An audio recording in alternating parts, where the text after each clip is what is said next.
Louvar a Deus, não com os nossos lábios, Pai, mas nos ensina, Deus, a te louvar, sabe, Deus, com o nosso coração, todos os dias, Deus, da nossa vida.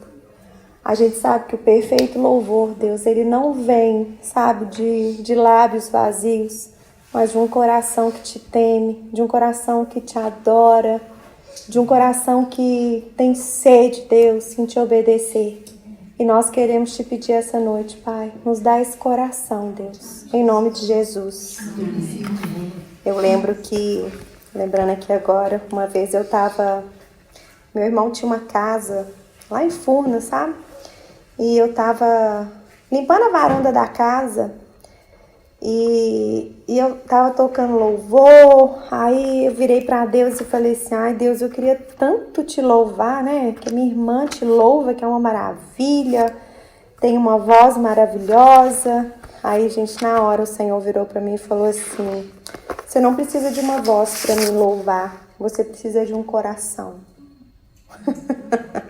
Por isso que você não precisa preocupar em louvar o Senhor com aquilo que vai sair, sabe, só dos seus lábios.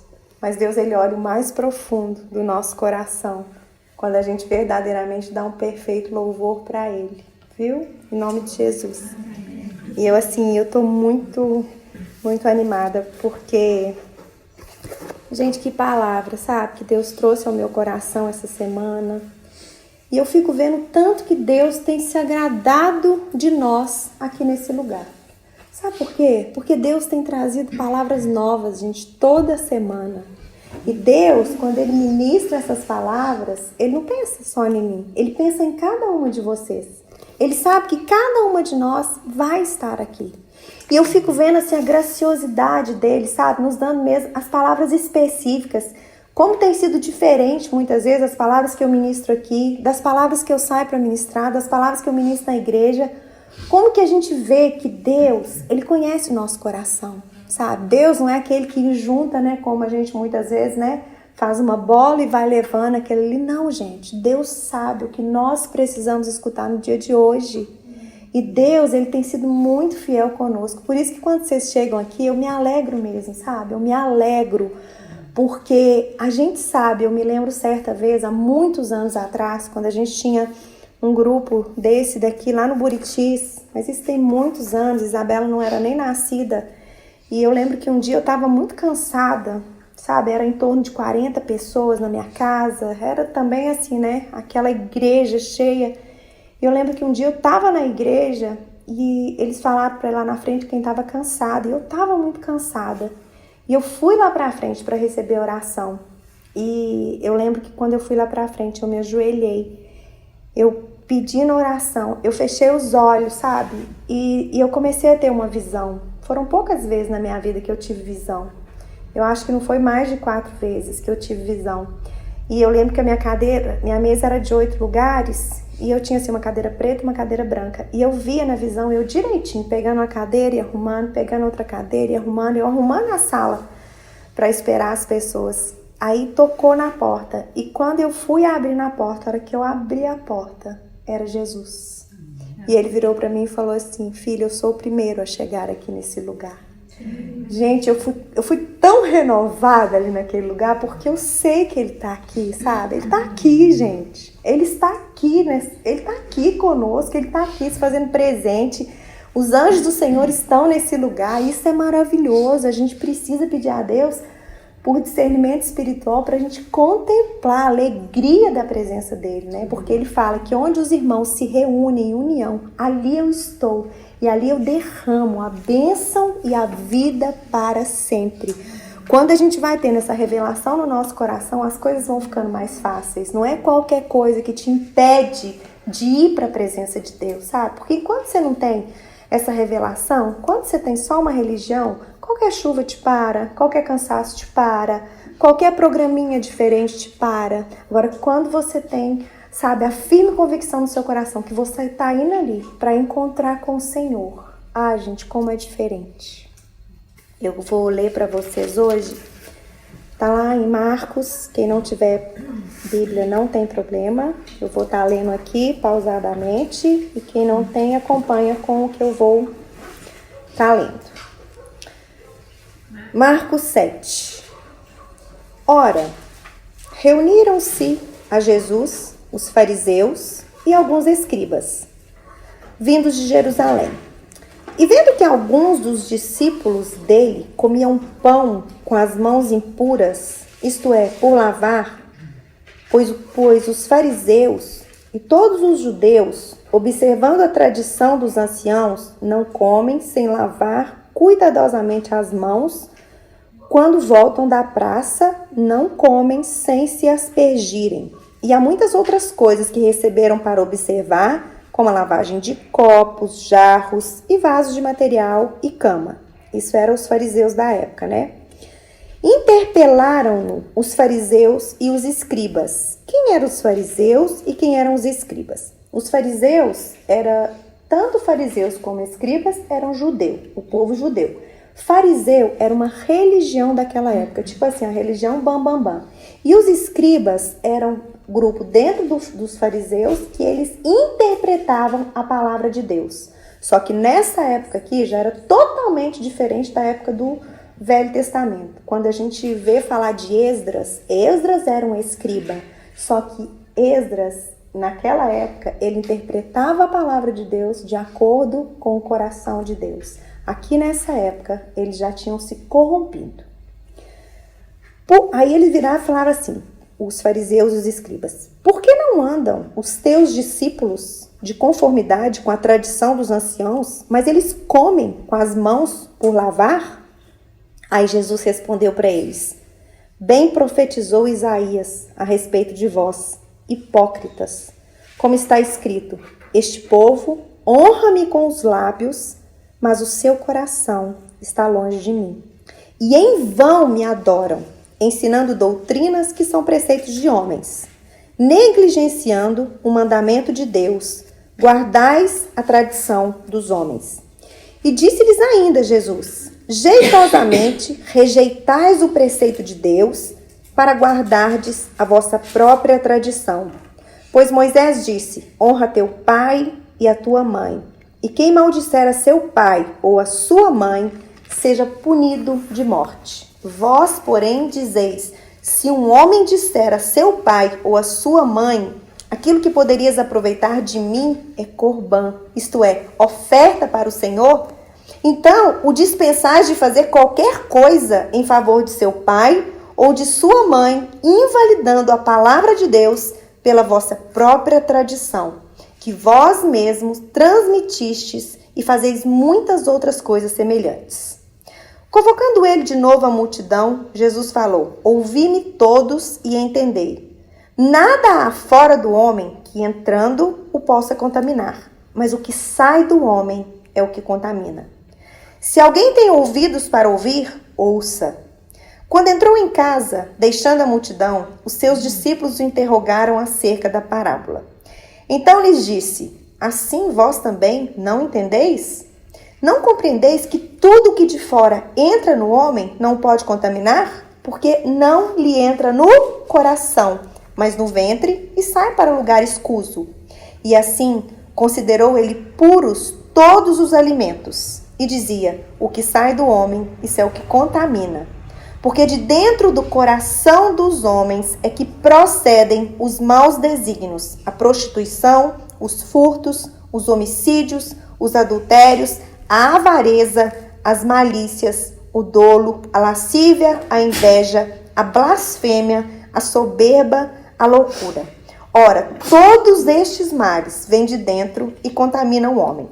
Então, aqui, quando Jesus, ele reúne, ali em Jerusalém, o que acontece? Jesus começa a literalmente ser confrontado pelos religiosos da época.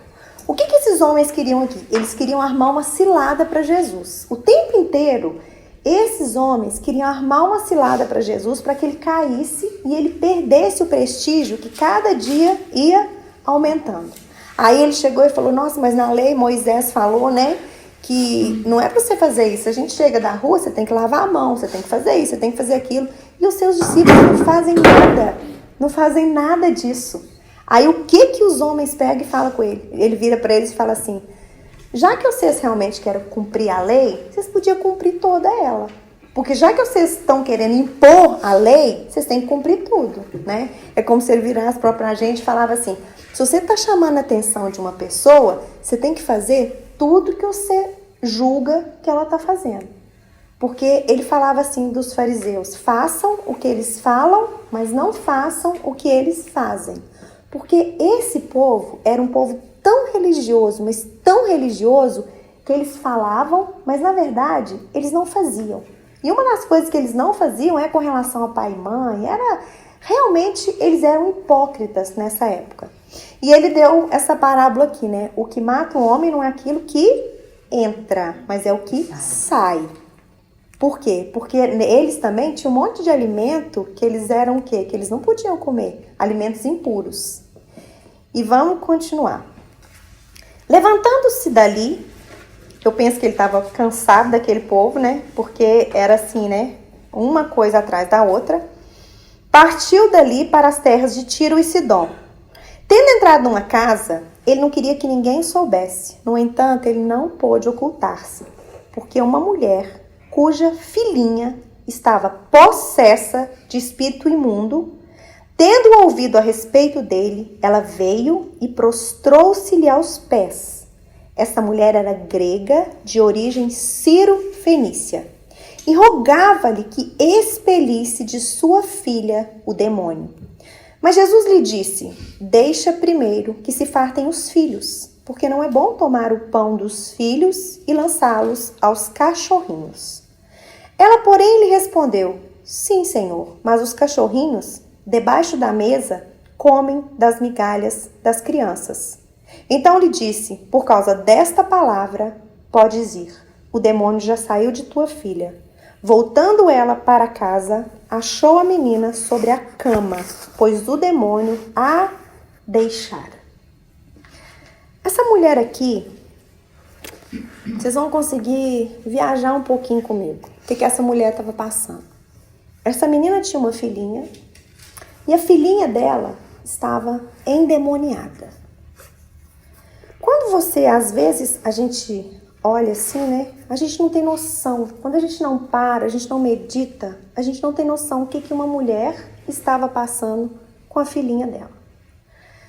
Eu já tive várias experiências de ver gente endemoniada.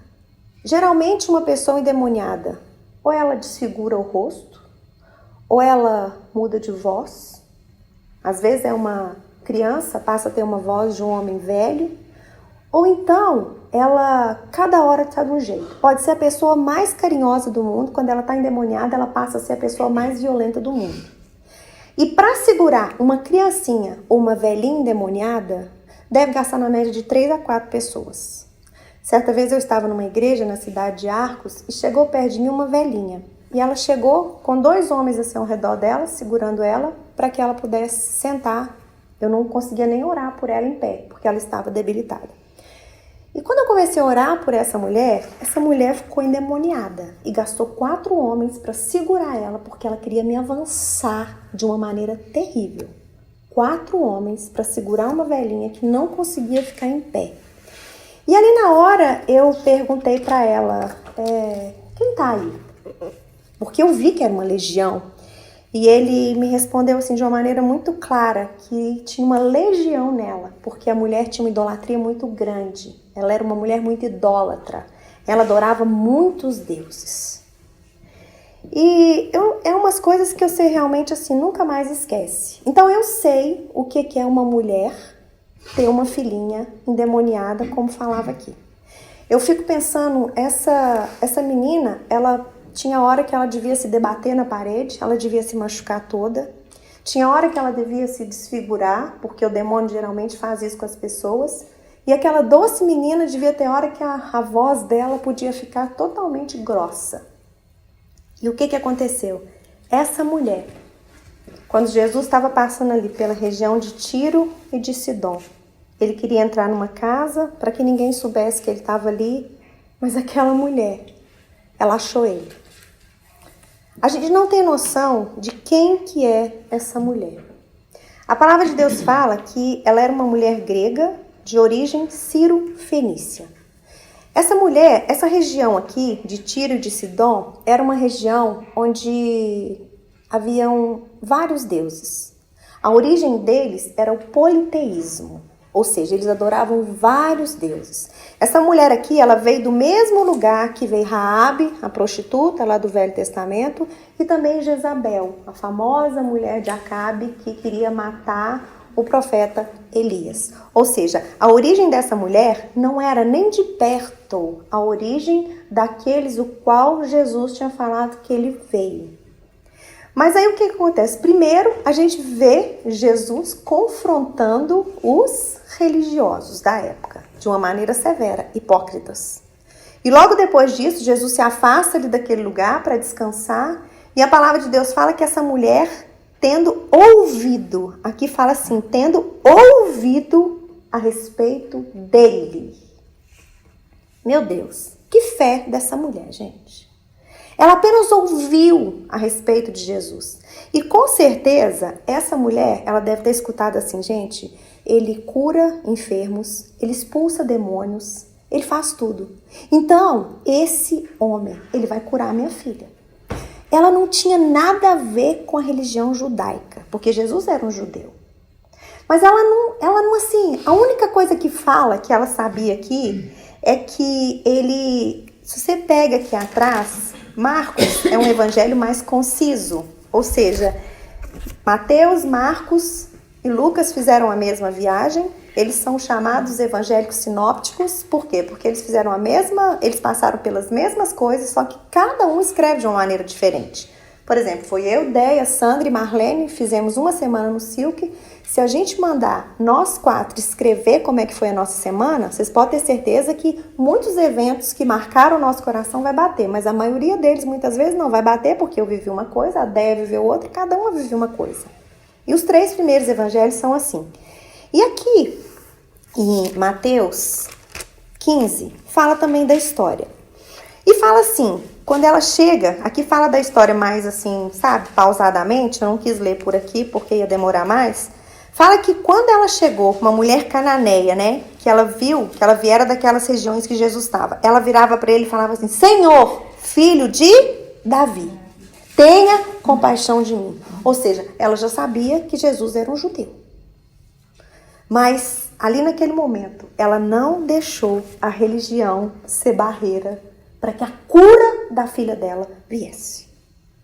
Amadas, uma das primeiras coisas que nós precisamos entender é quebrar paradigmas na nossa vida, daquilo que a gente sabe a respeito de Jesus. Porque eu vou falar uma coisa para vocês, a gente não sabe como a gente deve saber. E uma das coisas que mais pegavam aqui antes de ele encontrar com essa mulher era a tradição daqueles homens. Eu vejo um confronto aqui violento quando Deus deixa isso aqui escrito para nós. Enquanto os religiosos da época, né, a gente muitas vezes acha que a gente é muito boa, a gente acha que é uma gracinha, eles estavam ali armando uma cilada para Jesus, aquela mulher encontrou Jesus, chegou perto dele, ela se prostrou aos pés dele. Sem, assim, pensar nem imaginar o risco que ela corria. E detalhe, quando ela chegou ali, a palavra de Deus fala aqui em Mateus, não fala em Marcos, que Jesus não respondeu primeiro coisa alguma. Ou seja, Jesus ignorou ela. E detalhe, os discípulos de Jesus, eu vou te contar como que eu vejo através daqueles homens que andavam com Jesus, como que a gente precisa do Espírito Santo de Deus. Os discípulos ficavam assim, pelo amor de Deus, manda ela embora. Ela tá molando a gente. Os discípulos queriam mandar em Jesus, né, gente, o tempo inteiro. O cego falava, Senhor, filho de Davi, tenha compaixão de mim. Senhor, manda esse cego embora, manda ele calar a boca. Gente, os discípulos de Jesus, parece que eles iam contra os milagres de Jesus, porque o tempo inteiro eles estavam dando trabalho, se você começar a reparar os detalhes dele. Aí o que aconteceu? Os discípulos já estavam assim, pé da vida com aquela mulher. E eles não estavam pé da vida por causa que tinha muita gente, não. Porque uma coisa que eles estavam acostumados era o quê? Era com multidão. Eles estavam acostumados com multidão. Mas tinha alguma coisa ali naquela mulher que estava incomodando eles. E foi o quê? Foi exatamente que aquela mulher chegou quebrando paradigmas que muitas vezes eles não conseguiam ainda quebrar. Por isso que quando Jesus ele ressurgiu dos mortos, quando ele estava ali em Atos, a palavra de Deus fala que Jesus virou e falou assim, vocês não saem daqui não, tá? Enquanto vocês não receberem a promessa que vem do alto, vocês não saiam daqui. Por quê? Porque Jesus sabia que eles, sem o Espírito Santo de Deus, eles jamais conseguiriam cumprir o plano que Deus tinha para eles. E muito menos nós. E quando aquela mulher chegou ali, Jesus primeiro, ele vira para ela e fica em silêncio. Ele não responde a ela. Eu fiquei pensando, Senhor, quantas e quantas vezes o Senhor já não me respondeu e eu dei piti. Mas a gente dá um piti só, né? A gente dá piti muitas vezes. Deus não tá falando comigo, porque eu já cansei, porque eu tô buscando, porque eu tô obedecendo e Deus não fala comigo. Essa mulher não, gente. Ela chegou ali com a filha endemoniada. Eu consigo imaginar o que essa mulher estava passando, mas a aflição do coração dela era tanta que ela realmente precisava de um milagre. Porque quando a gente precisa de um milagre, gente, a gente não desiste dele. Por isso que muitas vezes hoje Deus começou a ministrar a palavra que eu vou ministrar sexta-feira que vem numa igreja. E Deus hoje ministrou uma frase ao meu coração sobre a palavra que eu vou ministrar lá que me marcou muito. Ele falou assim comigo, quando todas as portas são fechadas na vida de vocês, aí é que eu começo um novo tempo. Eu falei, isso vai render horrores, né, gente? Porque eu já entendi tudo. Essa frase vai render algo assim. Eu sei que o que vai render essa frase. Eu já vi a glória de Deus se manifestando. E muitas vezes a gente reclama, né? Que tá fechando essa porta, tá fechando aquela porta. E hoje, gente, foi o próprio Deus, quando eu fecho todas as portas na vida de vocês, é que eu estou começando a abrir a porta certa. Mas a gente dá piti quando as portas vão fechando. A gente não tem fé o suficiente para quebrar paradigmas na nossa vida, para aceitar as coisas do jeito que Deus quer fazer na nossa vida. A gente ainda fica pondo Deus numa caixinha, chamando ele, achando que ele é o nosso servo. O que a gente quer fazer? A gente quer pegar o Senhor, adaptar ele no nosso estilo de vida, mas a gente não tem noção o que é se entregar para que a gente possa se adaptar no estilo de vida dele. E quando aquela mulher chegou de novo ali perto de Jesus, Jesus virou para ela e falou assim, olha, o negócio é o seguinte, socorre. Ela pediu socorro para o Senhor. Ela falou, Senhor, me socorre. Depois, a segunda vez que Jesus virou para ela e falou assim, não fui enviado, senão as ovelhas perdidas da casa de Israel. Mas é engraçado que eu não vejo Jesus falando daquela maneira agressiva, sabe? Sabe por quê? Porque Jesus, ele nunca deixou de ser rei, nem na cruz. Nem na cruz ele deixou de ser rei. Lá na cruz, ele conseguiu virar e falar assim, Senhor, perdoa, porque eles não sabem o que fazem. Jesus não perdeu a essência dele em nenhuma circunstância da vida dele. Quando Pilatos estava ali na frente dele, o povo tudo, crucifica-o. A palavra de Deus fala que Pilatos ficou impressionado, porque Jesus não respondeu coisa alguma.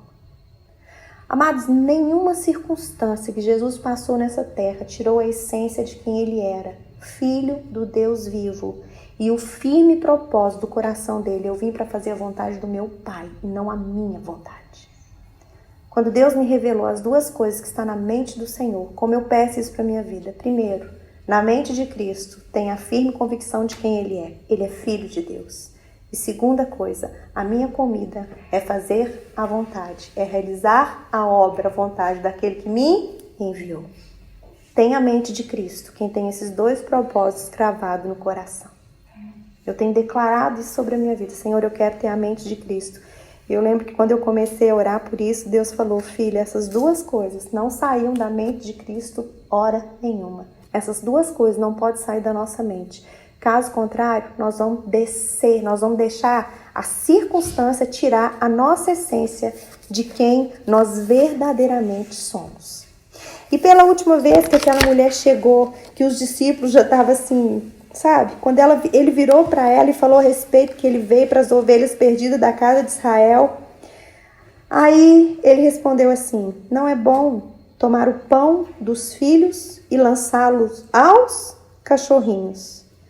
Gente, essa mulher virou para ele e falou assim: sim, Senhor, sim, mas deixa eu falar uma coisa pro Senhor. Os cachorrinhos, quando o povo tá lá na mesa comendo, as migalhas caem e os cachorrinhos comem. Por que ela falou isso? Porque naquela época, no Oriente Médio, cachorro era considerado uma criatura imunda. Como nós acabamos de ler aqui em Marcos 7, Jesus falando que o que contaminava o homem não era aquilo que entra, mas é aquilo que sai. E ele falou que não existia mais nenhum alimento impuro.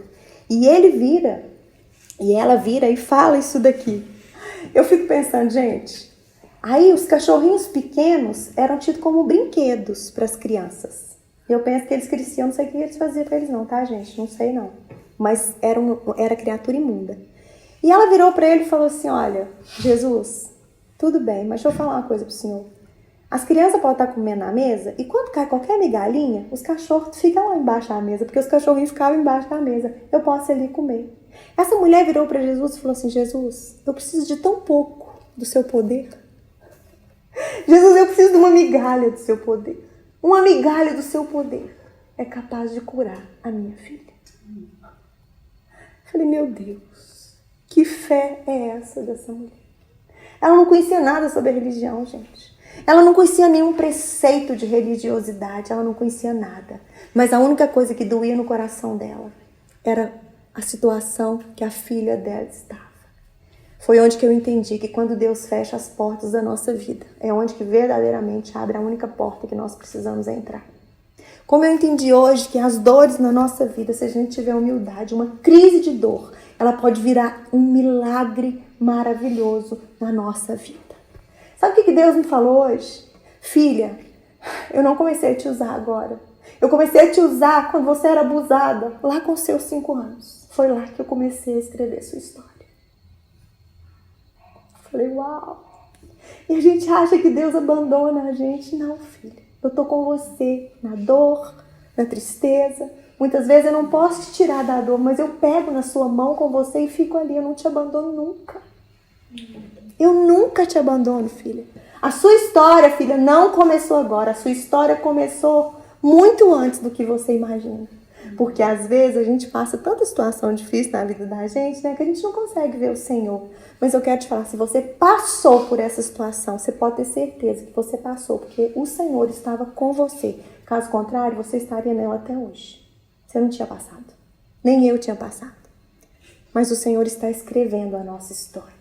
O Senhor está vindo sobre nós para que a gente possa quebrar paradigmas. O Senhor está vindo sobre nós para arrancar aquela religiosidade, aquilo que muitas vezes os nossos pais impõem em nós, os nossos avós impõem em nós, que o mundo impõe em nós.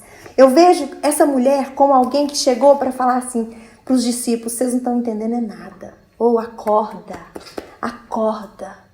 E quando ela acabou de falar isso, Jesus virou para ela e falou assim: ó mulher, grande é a tua fé.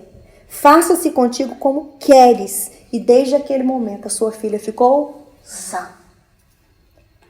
E o diabo quer inculcar no nosso coração que a gente não é digna do perdão de Deus, que a gente não é digna dos milagres de Deus, que a gente tem que ficar muitas vezes... Amados, eu quero falar uma coisa para vocês. A migalha de Jesus nos cura, tá?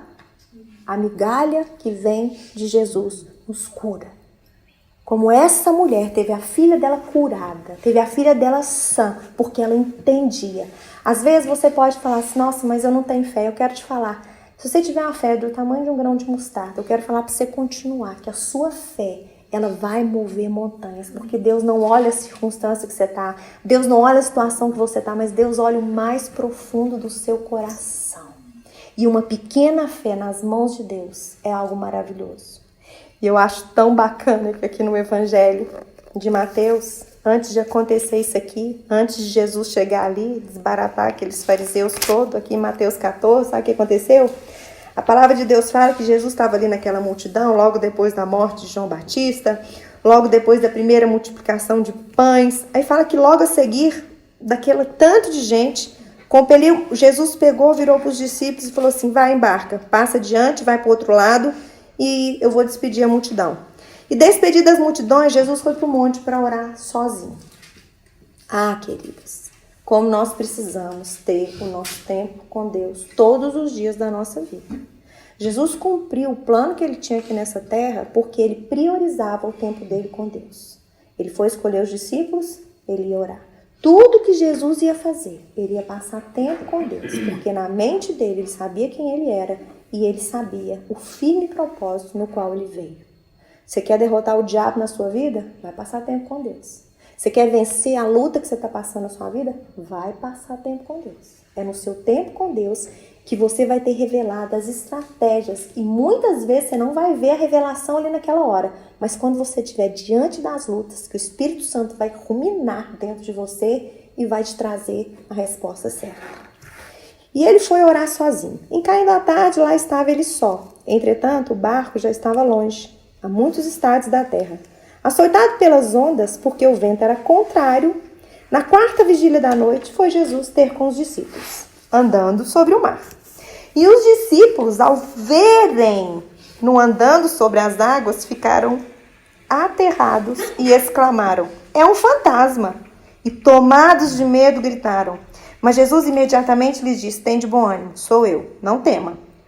Respondeu-lhe Pedro, disse: se tu és o Senhor, manda-me ter contigo por sobre as águas. E ele disse: vem. E Pedro, descendo do barco, andou por sobre as águas e foi ter com Jesus. Reparando, porém, na força do vento, teve medo. E começando a submergir, ele gritou: salva-me, Senhor. E prontamente Jesus, estendendo a mão, tomou e lhe disse: homem de pequena fé, por que duvidaste? Amados, quando eu falo com vocês que os pensamentos de Deus são muito diferentes dos nossos, os planos dele também. Quem que era Pedro? Criado na cultura judaica, viajou toda a Galileia e a Judéia com Jesus, ouviu Jesus pregar, ouviu Jesus ensinar, viu Jesus curar, viu Jesus expulsar demônio, viu Jesus ressuscitar morto. E o que aconteceu? Quando ele chegou ali, ele quis andar sobre as águas, mas a palavra de Deus fala o quê? Ele reparou na força do vento. Sabe o que Deus me falou hoje? Filha, Deus pediu para andar sobre as águas por pura vaidade. E quando você faz as coisas por vaidade, por partidarismo, por vanglória, elas não permanecem. Pedro, gente, era o cara. Ele era bambambam, discípulo de Jesus, um grande religioso. Só que a motivação do coração de Pedro não era correta. E esse homem, quase um dia antes, Jesus virou para ele e falou assim: homem de pequena fé. Homem de pouca fé. E logo depois, Jesus tem aquele confronto maravilhoso com os fariseus, se depara com a mulher pagã, com a mulher sem ensinamento religioso correto, que nunca tinha visto Jesus e nem sabia, gente. Essa mulher não sabia das promessas de Deus aos judeus, não. Ela não sabia, por meio dos profetas, essa mulher não conhecia nada. Mas o que aconteceu com essa mulher? Ela enfrentou a humilhação e ainda assim, ela não negou Jesus. Mas ela ficou ali, sabe por quê? Porque dentro do coração dela, ela tinha uma causa verdadeira. E eu fico pensando, e Jesus virou para aquela mulher e falou aqui: ó mulher, grande é a sua fé. Amadas, não tem nada a ver, nada a ver conosco, mas tem a ver com aquele que verdadeiramente habita dentro de nós. Não tem nada a ver com a religião que a gente processa, não tem nada a ver com o carro que a gente anda, não tem nada a ver muitas vezes com o que a gente sabe. Sabe por quê? Porque Paulo, ele teve que desaprender tudo. Porque quando Paulo teve um encontro com Jesus Cristo, a palavra de Deus fala, ele fala que ele largou tudo que ele sabia. Ele considerou toda a sabedoria dele como um esterco, por amor a Cristo. E Paulo era um dos bambambãs dos fariseus. Ele foi criado na época com o maior mestre do judaísmo, que era Gamaliel. Mas ele teve que perder tudo por amor de Cristo. Se a motivação do nosso coração não estiver correta e a gente não estiver disposta a quebrar paradigmas, a abrir mão das coisas por causa de Jesus, nós não vamos receber os milagres dele. Porque Jesus, ele não se enquadra na pequena caixinha da nossa mente. Aquela mulher, ela não deixou as circunstâncias, sabe, dar ordem para tudo aquilo. Não, ela simplesmente estava ali para obedecer Jesus. Foi quando ela estava ali para aceitar tudo que ele falasse, ela verdadeiramente foi curada. E às vezes eu fico pensando como que nós muitas vezes estamos com ouvidos seletivos. Seletivos, sabe? Não, Jesus, isso eu não vou fazer, mas isso aqui eu vou fazer. Não, Jesus, agora eu não vou fazer não, porque eu vou focar naquilo ali. Aquilo ali agora está mais interessante. Afunda, gente. Afunda. E muitas vezes a gente afunda de uma maneira que a gente não tem humildade para falar assim, Senhor, me socorre, como Pedro pediu. Jesus estendeu a mão e ele socorreu. E a partir dali, Deus, quando Pedro, gente, quando Jesus estava para ser entregue, Pedro teve uma revelação, quando Jesus perguntou, quem eu sou? Pedro, naquela mesma hora que ele foi usado por Deus, ele virou e falou assim, tu és o Cristo, o Filho do Deus vivo. Logo depois, Pedro virou para ele e falou assim, não, você não vai morrer, nós não vamos deixar você ir para Jerusalém. Ele virou para Pedro e falou assim, afasta-te de mim, Satanás. Ele chegou a virar para Pedro e falar assim, quando você converter, você vai lá e o que você faz? Apacenta as minhas ovelhas. Amadas, eu quero falar para vocês que para a gente alcançar aquilo que a gente precisa, a gente tem que estar disposta a quebrar muitos paradigmas na nossa vida. E o Espírito Santo de Deus me disse aqui nessa noite que ele ia ministrar no coração de muitas de vocês para fazer essa pergunta. O que tem feito você desviar do seu propósito? O que tem feito você desviar do seu propósito? Sabe? Pedro ali naquela hora, ele simplesmente começou a reparar o vento. Mas tem tantas coisas, gente, que nos tira do nosso propósito. Tem tantas coisas, sabe, que nos faz perecer, que nos faz afundar, que em vez de andar sobre as águas, a gente fica inundado com elas. E ali a gente passa a quase desistir. O que tem desviado você do propósito de verdadeiramente conhecer Jesus? Decepção com homens? A igreja? Eu quero te falar uma coisa, Deus morreu para que todo aquele que nele crê não pereça, mas tenha a vida eterna, sabe? Eu aprendi muito hoje com essa mulher. Eu falei, Deus, eu não quero chegar num ponto que eu tenha que sofrer como essa mulher, para mim ter que me sujeitar do ponto que ela sujeitou, porque hoje eu vejo que nós não precisamos. Amadas, essa mulher, para mim, ela chegou no ponto mais crítico da vida dela, de ver a filha dela passando o que a filha dela estava passando.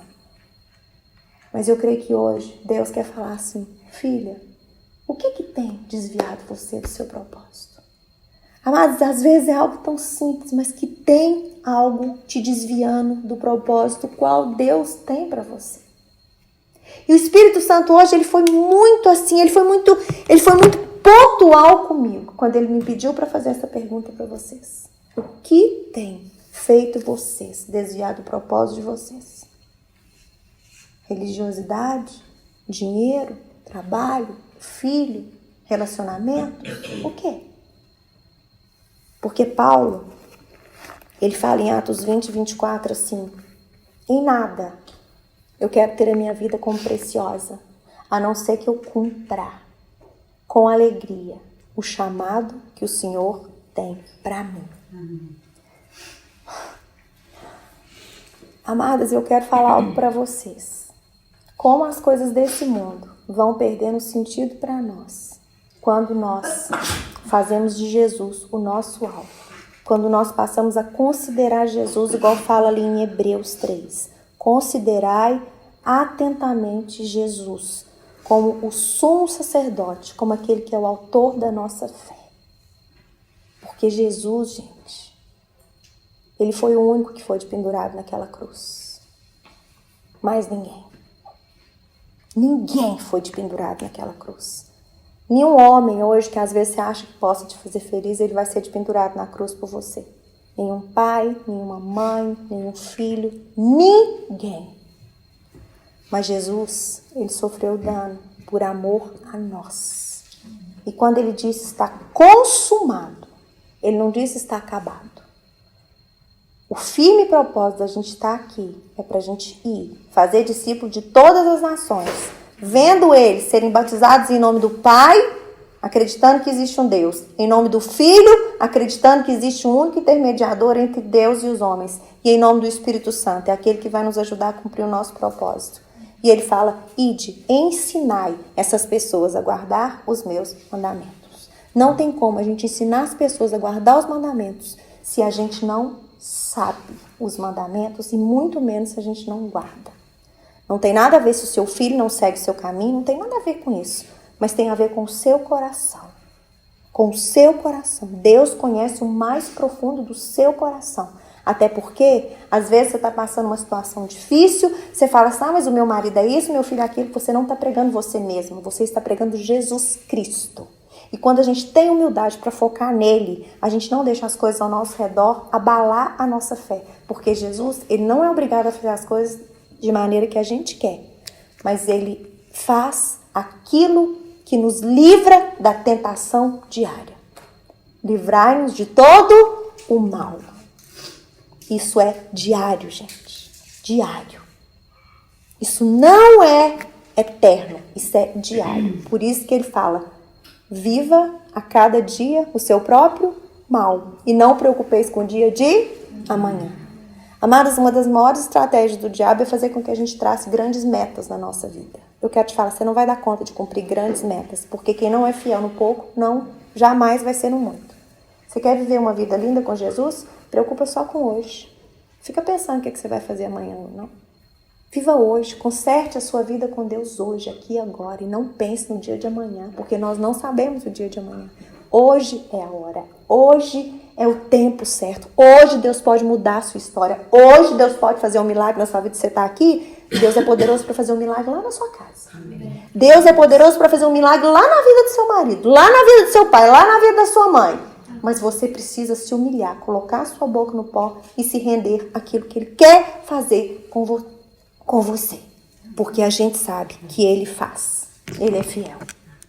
E eu vou ministrar uma canção, e eu queria muito, sabe, que vocês tivessem um tempo com o Senhor. Um tempo mesmo, um tempo onde vocês vão rasgar o coração com Deus, vocês vão pedir o Espírito Santo de Deus para estar ministrando ao coração de vocês aquilo que tem tirado vocês do propósito. E eu creio que o Espírito Santo de Deus vai estar falando com vocês em nome de Jesus.